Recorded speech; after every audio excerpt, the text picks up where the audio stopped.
देखो हम लोग लास्ट क्लास में पढ़े थे एटॉमिक स्ट्रक्चर ना, उसी को हम लोग आगे बढ़ा रहे हैं। उसमें फर्स्ट टॉपिक है इलेक्ट्रॉनिक विन्यास यानी electronic configuration. Electronic configuration means क्या? Arrangement of electrons in different shells, subshells and orbitals. यानी किसी भी तत्व में जितने इलेक्ट्रॉन्स होते हैं उन सारे इलेक्ट्रॉनों को सेलों, सबसेलों और ऑर्बिटल में अरेंज करने की व्यवस्था यानी सजाने की व्यवस्था को हम लोग क्या कहते हैं? इलेक्ट्रॉनिक विन्यास कहते हैं। इसके लिए हम लोग के सेल में पढ़े थे कि मैक्सिमम 2 इलेक्ट्रॉन होते हैं। एल में मैक्सिमम 8, पी में मैक्सिमम 18 ना, एम में मैक्सिमम 18, एन में मैक्सिमम 32, ओ में मैक्सिमम 50। इसी तरह से आगे बढ़ाते हैं। ये हो गया सेल में मैक्सिमम इलेक्ट्रॉन। उसी तरह से सबसेल में मैक्सिमम इलेक्ट्रॉन, एस सबसेल में मैक्सिमम कितना होगा? 2, पी सबसेल में 6, डी सबसेल में 10 और एफ सबसेल में 14। यानी आप ऑर्डर में याद रखेंगे तो 4 इलेक्ट्रॉन बढ़ता है ना। एस में 2 है तो 2 में 4 ऐड कीजिए तो 6, पी में 6 है तो इसमें 4 ऐड करेंगे तो 10, इसमें 4 ऐड करेंगे तो 14। इस तरह से बढ़ते हैं। आगे भी फ्यूचर में बढ़ेगा तो एफ के बाद आएगा स्मॉल जी, उसमें होगा 18 इलेक्ट्रॉन मैक्सिमम। तो उस तरह से वो बढ़ते जाएगा। सबसेलों में इलेक्ट्रॉन को अरेंज करने के लिए अफबाऊ प्रिंसिपल का हम लोग यूज करते हैं। अफबाऊ एक्चुअली में किसी साइंटिस्ट का नाम नहीं है। Aufbau is a Latin word which means build up या बिल्डिंग अप। यानी अफबाऊ एक लैटिन वर्ड है, किसी वैज्ञानिक का ये नाम नहीं है। लैटिन वर्ड है जिसका मतलब होता है बिल्डअप करना, मीन्स नीचे से ऊपर की ओर बढ़ाना। अब यहां पर बढ़ाने का मतलब क्या हुआ कि लोअर एनर्जी से हायर एनर्जी में इलेक्ट्रॉन को इंटर कराना। तो इसके लिए इसने रूल दिया था कि फर्स्ट 2 इलेक्ट्रॉन हम लोग अरेंज कर लेंगे इसको 1s, 2s, 3s, 4s, 5s, 6s, 7s। अभी तक हम लोग मैक्सिमम 7s का यूज करते हैं। एक आगे बढ़ा हुआ है 8s। फिर p को इस तरह से अरेंज करेंगे 2p, 3p, 4p, 5p, 6p, 7p। d third cell से स्टार्ट होता है, इसलिए 3d से स्टार्ट है। जो सबसेल जिस सेल से स्टार्ट होगा वहीं से उसका शुरुआत करते हैं। जैसे कि आप देखते हैं 1p नहीं लिखा हुआ है, नहीं ना है 1p, लेकिन 2p से स्टार्ट है। क्यों?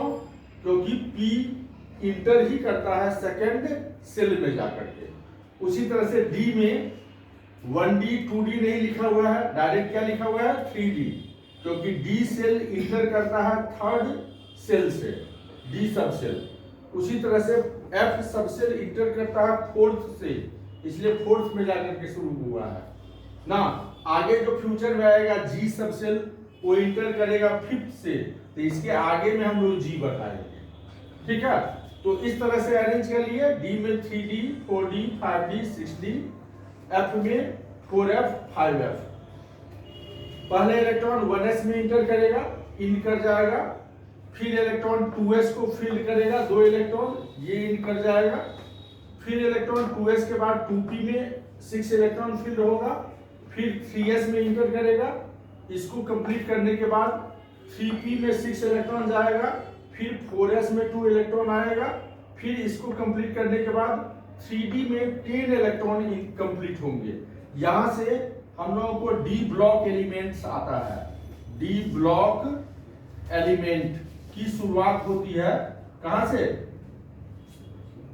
जब डी में इंटर करेगा तो यहीं से शुरुआत होती है। यानी ये 10 इलेक्ट्रॉन जो है ना, वो डी ब्लॉक एलिमेंट कहलाएगा। 1 से लेकर 10 तक ना शुरुआत होगा। हम तो डायरेक्ट हाईएस्ट लिखे हुए हैं 10, लेकिन स्टार्ट होगा 1 से, तो 3d1, फिर होगा 3d2, 3d3, 3d4, 3d5, 3d6, 3d7, 3d8, 3d9 और तब जाकर के 3d10। तो इस बीच में आपको 10 इलेक्ट्रॉन आएगा। ये 10 इलेक्ट्रॉन डी ब्लॉक एलिमेंट कहलाएगा। पीरियोडिक टेबल में आप देखेंगे ना, एक सीरीज में आएगा 10 इलेक्ट्रॉन। ऐसे 4 सीरीज बनेंगे डी ब्लॉक के। 3D में 10 एलिमेंट, 4D में 10 एलिमेंट, 5D में 10 एलिमेंट, 6D में 10 एलिमेंट। तो 10 गुने 4 करेंगे तो कितना हो जाएगा, बोलिए 40। यानी पीरियोडिक टेबल में अभी डी ब्लॉक में 40 इलेक्ट्रॉन है। सबसे बड़ा ब्लॉक है हम लोगों के पीरियोडिक टेबल का डी ब्लॉक, जिसमें 40 इलेक्ट्रॉन एक साथ है और 4 सीरीज में है वो ना। फिर 3D कंप्लीट होने के बाद 4s में 4p में इलेक्ट्रॉन, फिर 5s में 2 इलेक्ट्रॉन कंप्लीट हो जाएगा। फिर 4D में होगा, 5p में, 6s में। अब 6s के बाद फिर से इन्हें शुरुआत होगा यहाँ पर f पर। 6s आपका 2 कंप्लीट हो गया, तब इलेक्ट्रॉन देखिए बहुत अंदर है। हम लोग चले गए 6 सेल में ना, छठे सेल में, लेकिन छठे सेल में 2 इलेक्ट्रॉन भरने के बाद किस में जाएगा, 4th सेल में, यानी 2 सेल बैक होगा। इसीलिए इसको कहते हैं, ऐसे एलिमेंट को 14 एलिमेंट यहां पर आएगा। इन 14 एलिमेंट को कहते हैं इनर ट्रांजिशन एलिमेंट। इसका क्या नाम है, इनर ट्रांजिशन एलिमेंट। ये 14 इलेक्ट्रॉन होगा एलिमेंट ना, 14 एलिमेंट ऐसा होगा। अब इनर क्यों हो रहा है, बतलाया अभी कि पहले 2 सेल आगे बढ़ेंगे और फिर बैक होंगे 2 सेल पीछे 4f में, और 14 इलेक्ट्रॉन इसमें फिल होगा। इसीलिए इसको हम लोग कहते हैं इनर ट्रांजिशन एलिमेंट या f ब्लॉक एलिमेंट। तो f ब्लॉक एलिमेंट आपके पीरियोडिक टेबल में सबसे नीचे बनेगा। पीरियोडिक टेबल में 2 पार्ट है, एक सेक्शन बड़ा सेक्शन है ऊपर में देखेंगे, और एक सेक्शन नीचे में छोटा है जिसमें 2 रो मिलेगा आपको 14 एलिमेंट का। पहला 14 ये एलिमेंट है और दूसरा 14 ये एलिमेंट। सब कुछ यहाँ से इंफॉर्मेशन मिलता है पीरियोडिक टेबल का भी ना। तो फर्स्ट 14 एलिमेंट यहाँ से मिलेगा, 4f में जाएगा, और नेक्स्ट 14 एलिमेंट यहाँ से मिलेगा, 5f में जाएगा ना। इस दोनों को हम लोग कहते हैं inner transition element. Inner transition element में 2 तरह के एलिमेंट होते हैं, some are radioactive and some of them are man made और आर्टिफिशियल एलिमेंट्स। यानी उसमें ज्यादातर एलिमेंट जो है वो रेडियो एक्टिव है। जैसे आप लोग देखते होंगे अभी यूक्रेन,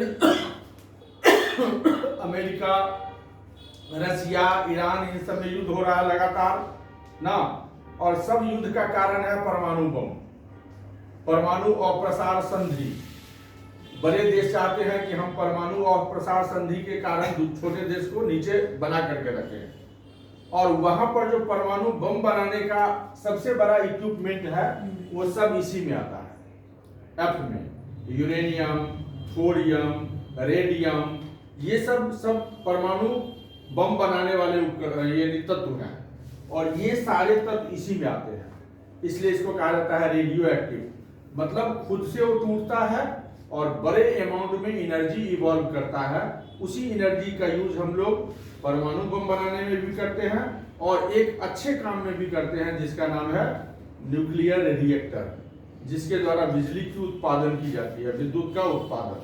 तो अच्छा काम हो गया विद्युत का उत्पादन, अब बुरा काम मतलब डराने वाला काम के लिए परमाणु बम। तो जो परमाणु बम वाला देश है देखेंगे उससे कोई लड़ाई नहीं करना चाहता है, लेकिन जिसके पास परमाणु बम आज के दौर में नहीं है उसको चाहता है सब दबा करके रखे ना। तो ये 28 एलिमेंट रहेगा। तो इस तरह से पूरे पीरियोडिक टेबल में हम लोगों को कितने कहां पर एलिमेंट है ये मालूम पड़ जाता है। बट अभी हम लोग 7s2 तक ही कंप्लीट करेंगे, मतलब 7 सेल को ही और 7th पीरियड को ही पीरियोडिक टेबल में कंप्लीट करेंगे। 8 में इलेक्ट्रॉन इंटर नहीं किया गया है, ये एक्स्ट्रा कुछ लिखा हुआ है, ठीक है। तो ये अरेंजमेंट, इसी अरेंजमेंट को अगर हम लोग लेकर चले तो जैसे कार्बन में 6 इलेक्ट्रॉन है तो सेल में लिखेंगे 2 और 4, सब सेल में के सेल में एस सब सेल तो 1s2, एल में एस और पी तो 2s2 2p2। उसी तरह से नियन में 10 तो 2 और 8 1s2 2s2 2p6। देखिए p6 यहाँ 8 इलेक्ट्रॉन कंप्लीट हो गया तो ये इनर्ट हो गया या अक्रिय गैस। इसी तरह बढ़ाते जाएंगे, आर्गन में आकर 18 तो 2 8 8, फिर 8 आ गया लास्ट में वैलेंस इलेक्ट्रॉन तो ये इनर्ट गैस या अक्रिय गैस। इसका हम लोग SPDF में लेंगे तो 1s2 2s2 2p6 3s2 3p6। आगे हम लोग बढ़ेंगे तो 20 पर जाकर के N में 2 इलेक्ट्रॉन आ जाएगा और M में 8 इलेक्ट्रॉन। जब M सेल में 8 इलेक्ट्रॉन्स कंप्लीट हो जाते हैं, then next 2 electrons goes to N cell. मतलब अगला 2 इलेक्ट्रॉन किस में जाएगा? N सेल में जाएगा। उसके बाद हम लोग N में इलेक्ट्रॉन को ड्रॉप कर देंगे। क्यों? Because M cell has maximum electrons capacity कितना है? 18। तो अब अगला 10 इलेक्ट्रॉन M में फिल होगा, N में नहीं जाएगा, M में फिल होगा। जैसे देखिए स्कैंडियम में 1 इलेक्ट्रॉन बढ़ा तो M में 1 इलेक्ट्रॉन बढ़ गया 9। इसमें तो D इंटर हुआ ना, यहाँ पर 3d1। मैग्नीज में 25 हो गया तो D में बढ़ गया कितना? 3d5। D में ही बढ़ रहा है सिर्फ। फिर देखिए निकेल 28 तो और सब सेम है, 3d में कितना हो गया? 8। फिर जिंक में आ जाइए 30 तो 3d में 10। अब यहां पर आकर के 3d 10 कंप्लीट हो गया, ये पूरा कंप्लीट है। यानी 1s2 2s2 2p6 3s2 3p6 3d 10 4s2। अब इधर 18 कंप्लीट हो गया, इधर 2 है। अब अगला 6 इलेक्ट्रॉन इंटर करेगा किसमें? इसमें, यानी 4p6 तक जाएगा। और जैसे कि यहाँ पर दिखाया गया है गैलियम 31, इसका 4p1। इसी तरह बढ़ाते जाएंगे आप तो क्रोमियम पर जाकर के 36 4p6। इस तरह से लास्ट में 36 फिर से इनर्ट गैस आ गया तो इनर्ट गैस पर जाकर के ड्रॉप हो जाता है ये लोग। हाँ देखो, हम लोग सबसेल के इलेक्ट्रॉन को सेल वाइज भी डिस्ट्रीब्यूट कर सकते हैं। जैसे के सेल में मैक्सिमम 2 इलेक्ट्रॉन होते हैं तो इसको आप 1s2 लिखेंगे, मतलब के सेल में एक ही सबसेल, और वो कौन सा है? S subshell. L सेल में मैक्सिमम 8 इलेक्ट्रॉन होते हैं तो इसको सबसेल के अकॉर्डिंग डिवाइड करेंगे तो 2 सबसेल होगा S एंड P। S में मैक्सिमम 2 इलेक्ट्रॉन, P में मैक्सिमम 6 इलेक्ट्रॉन। M सबसेल में हम लोग M सेल में हम लोग पढ़ते हैं मैक्सिमम 18 इलेक्ट्रॉन। तो M सेल के 3 सबसेल होंगे, S P D। ठीक है, S में 2, P में 6, D में 10 इलेक्ट्रॉन। ये 18 कंप्लीट हो जाएगा। इसी तरह से N सेल में 32 इलेक्ट्रॉन्स होते हैं मैक्सिमम। तो इसको अगर हम लोग सबसेल में डिवाइड करेंगे, कभी भी कोई भी एलिमेंट हो वही रूल फॉलो करेगा। तो उसमें 4 सबसेल होंगे, S, P, D and F। S में 2, P में 6, D में 10, F में 14। अब O सेल अगर हम लोग लेंगे तो O में मैक्सिमम कितना लेते हैं? 50। ठीक है, तो 50 को यानी 5वां सेल है, इसलिए इसमें 5 सबसेल। जिस नंबर का सेल हो उतने ही सबसेल उसमें होते हैं। पहले नंबर का था तो 1 सबसेल, दूसरे नंबर का है तो 2 सबसेल, तीसरे नंबर का है तो 3 सबसेल, चौथे नंबर का है तो 4 सबसेल, 5वें नंबर का है तो 5 सबसेल। आगे बढ़ेंगे 6ठे नंबर में 6 सबसेल। लेकिन चूंकि हम लोग मैक्सिमम अभी तक SPDF 4 का ही यूज करते हैं, इसलिए आगे नहीं पढ़ते हैं। लेकिन 5वां में एक हम लोग ले रहे हैं, 5 सबसेल होगा, 5S 5P 5D 5F and 5G, यानी 2 6 10 14 और 18। ये इसलिए लिखे हैं हम लोग 5G क्योंकि ये नेक्स्ट फ्यूचर सबसेल है, यानी भविष्य में आने वाला अगला सबसेल जिसका आप यूज करेंगे वो कौन सा है सबसेल? G subshell. और G सबसेल में मैक्सिमम कितने इलेक्ट्रॉन होंगे? 18 इलेक्ट्रॉन। G सबसेल किस सेल से शुरुआत होगा? तो O सेल से। या G सबसेल किस नंबर वाले सेल से शुरू होगा? तो 5वें नंबर वाले सेल से शुरू होगा। ये सब क्वेश्चन में पूछा जाता है, क्योंकि ये फ्यूचर सबसेल है इसीलिए। इसके बाद फ्यूचर तो और भी होंगे ना, लेकिन फर्स्ट कमिंग जो है वो ना मेन फ्यूचर है, तो फर्स्ट कमिंग यही है। ठीक है। किसी भी तत्व की वाहितम कक्षा में पहले भी पढ़े हैं, मैक्सिमम 8 इलेक्ट्रॉन्स ही हो सकते हैं, यानी the outermost cell of any subcell can has maximum 8 electrons. 8 से ज्यादा किसी भी कंडीशन में नहीं होंगे। फिर उसी तरह से किसी भी तत्व के मतलब दूसरे वाहितम कक्षा में या दूसरी बाहरी कक्षा में अधिकतम 18 इलेक्ट्रॉन्स हो सकते हैं, यानी maximum electrons in second outermost cell has 18 electrons. Second किसी का भी रहेगा, भले वो हम लोग 200वां तत्व पढ़ेंगे, फिर भी सेकेंड में मैक्सिमम 18 ही हो सकता है, 18 से ज्यादा कभी नहीं होगा। ये सब इलेक्ट्रॉनिक कॉन्फ़िगरेशन को अरेंज करते समय हम लोगों को ध्यान रखना होता है। वैलेंसी अगर हम लोगों को निकालना है तो वैलेंस इलेक्ट्रॉन से ही पता चल जाएगा कि वाहितम कक्षा में कितने इलेक्ट्रॉन हैं। इसका मतलब वाहितम कक्षा में 1 से 8 तक इलेक्ट्रॉन होते हैं, क्योंकि अधिकतम तो 8 ही है, तो 1 से 8 को हम लोग 2 पार्ट में डिवाइड कर देते हैं। एक है कि कोई तत्व ऐसा होगा जिसमें 1, 2, 3 या 4 वाहितम कक्षा में क्या होंगे, इलेक्ट्रॉन होंगे, तो ऐसे तत्व की वैलेंसी उतनी ही रह जाएगी जितनी उसकी वाहितम कक्षा में इलेक्ट्रॉन है।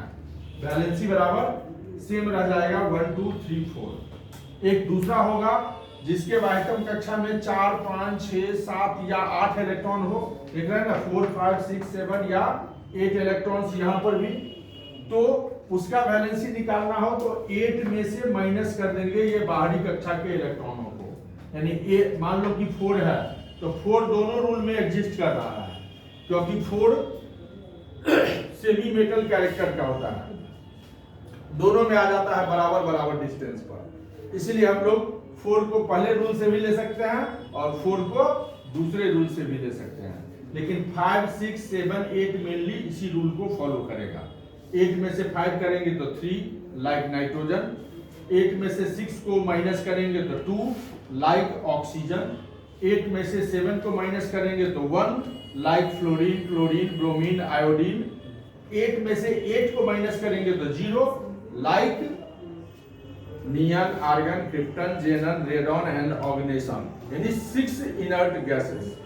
एक उसमें फॉलो नहीं करेगा, हीलियम, क्योंकि हीलियम के पास 2 ही इलेक्ट्रॉन होते हैं ना, वो ऑक्टेट कभी भी फॉलो नहीं करता है, वो ड्यूट फॉलो करता है, यानी द्विक नियम करते हैं उसको। उसमें 2 ही इलेक्ट्रॉन हो जाएंगे तो वो स्टेबल बन जाता है ना। तो हीलियम को अगर हम लोग छोड़ दे तो हीलियम यानी 3-4 एलिमेंट है, हाइड्रोजन, हीलियम, लिथियम और बेरिलियम, ये 4 इलेक्ट्रॉन कभी भी ड्यूट फॉलो करते हैं, मतलब हीलियम के जैसा इलेक्ट्रॉनिक कॉन्फ़िगरेशन ऑब्टेन करता है तब स्टेबल बनता है, और इस चारों को छोड़ दें तो मैक्सिमम जो भी स्टेबिलिटी के लिए ऑक्टेट रूल को फॉलो करता है वो सब 8 इलेक्ट्रॉन को। लेकिन हम लोगों के पीरियोडिक टेबल में 2 ऐसे ब्लॉक हैं, जैसे कि डी ब्लॉक और एफ ब्लॉक, पहले भी थोड़ा सा बदलाया है उसमें। डी और एफ ब्लॉक के तत्व जो होते हैं वो ऑक्टेट रूल को फॉलो नहीं करते हैं, यानी डी ब्लॉक में 40 तत्व, एफ ब्लॉक में 28 तत्व, कुल मिलाकर के 68 तत्व ऐसे हैं जो ऑक्टेट फॉलो नहीं करते हैं फिर भी स्टेबल बनते हैं, तो उसके लिए अलग अलग रूल फॉलो करना पड़ता है ना, तो उनका हम लोग आगे पढ़ेंगे। ठीक है।